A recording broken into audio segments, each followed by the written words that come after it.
Halo semuanya, perkenalkan aku Safia Salsabila dari jurusan Vkom angkatan 2022. Dan di sini aku akan menjelaskan tentang konvergensi media yang kemarin disampaikan oleh Pak Gege Rianto melalui guest lecturer pada tanggal 1 Desember, Kamis minggu lalu. Nah, apa sih konvergensi dalam studi media? Jadi, konvergensi dalam studi media itu merujuk pada penyatuan berbagai bentuk media, teknologi, dan juga platform komunikasi. Konsep ini menyoroti sifat hubungan saluran media yang berbeda seperti televisi, radio, media cetak, dan juga platform digital lainnya. Konvergensi ini telah dipercepat oleh kemajuan teknologi yang mengakibatkan integrasi konten, distribusi, dan partisipasi audiens di berbagai bentuk media. Konvergensi dalam studi media sangatlah penting karena bisa memengaruhi bagaimana informasi diciptakan, didistribusikan, dan dikonsumsi oleh publik. Ini telah memunculkan cerita multimedia, konten interaktif, dan strategi pemasaran lintas platform. Selain itu, konvergensi telah mengubah peran perusahaan media dan konsumen, mendorong interaktivitas yang lebih besar dan konten yang dihasilkan oleh pengguna.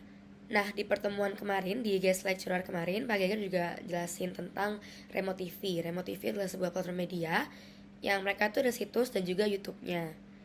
Nah, Remo TV ini berdiri pada tahun 2010 dan mereka ini berupaya mendorong partisipasi publik yang aktif dan bermakna dalam setiap aspek kehidupan sosial melalui menuan hak komunikasi.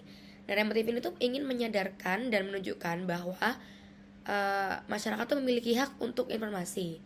Dan Remo TV ini tuh sifatnya nirlaba, yaitu non-profit dan fokus pada pengawasan dalam komunikasi publik.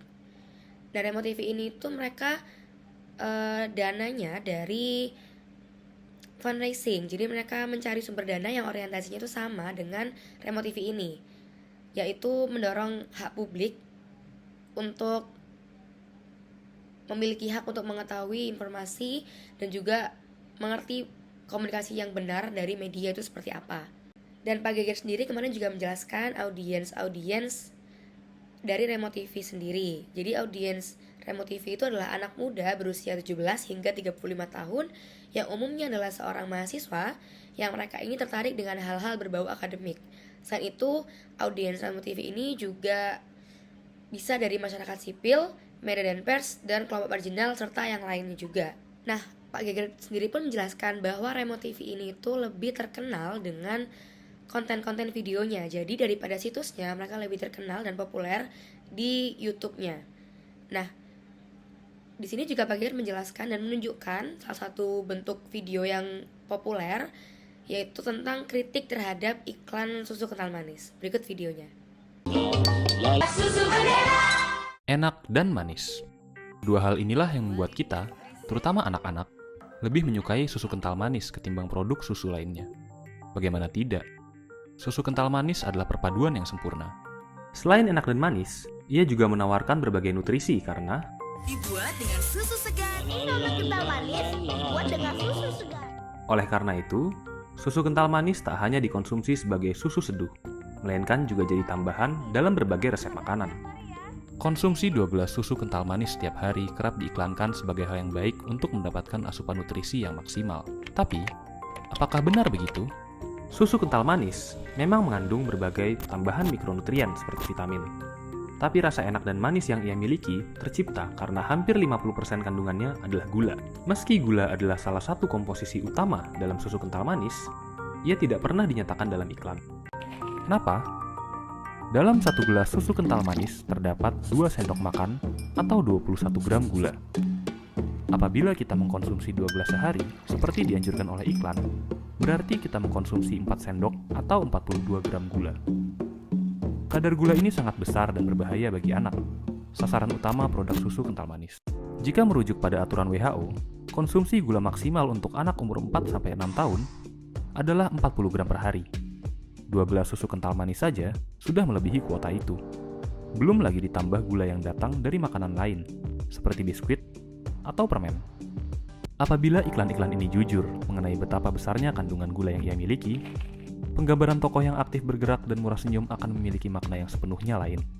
Mereka tidak lagi aktif dan bersemangat karena asupan gizi dari susu kental manis, melainkan karena sugar rush. Materi promosi susu kental manis jelas melanggar etika pariwara, yang melarang iklan untuk mengelabui konsumen mengenai kualitas, kuantitas, dan bahan, serta tidak memuat risiko dalam penggunaan suatu produk. Namun, larangan ini tidak digubris. Pasar susu kental manis sebagai konsumsi rutin di Indonesia pun terus mengalami peningkatan.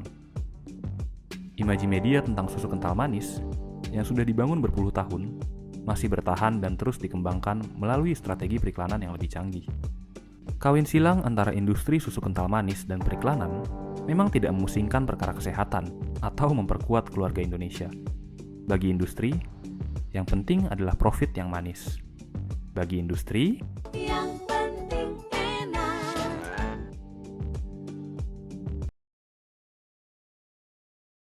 Menurut saya, teori yang berkaitan dengan penjelasan ini yaitu teori LC4MP.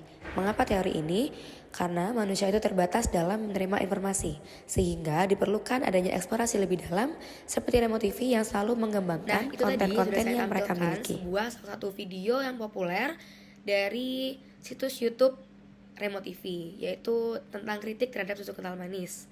Nah, dari penjelasan saya pada video ini, saya harap semua teman-teman yang mendengar ataupun melihat video ini dapat lebih paham apa itu konvergensi media dan juga dapat tertarik untuk mengunjungi situs-situs dari Remo TV itu sendiri.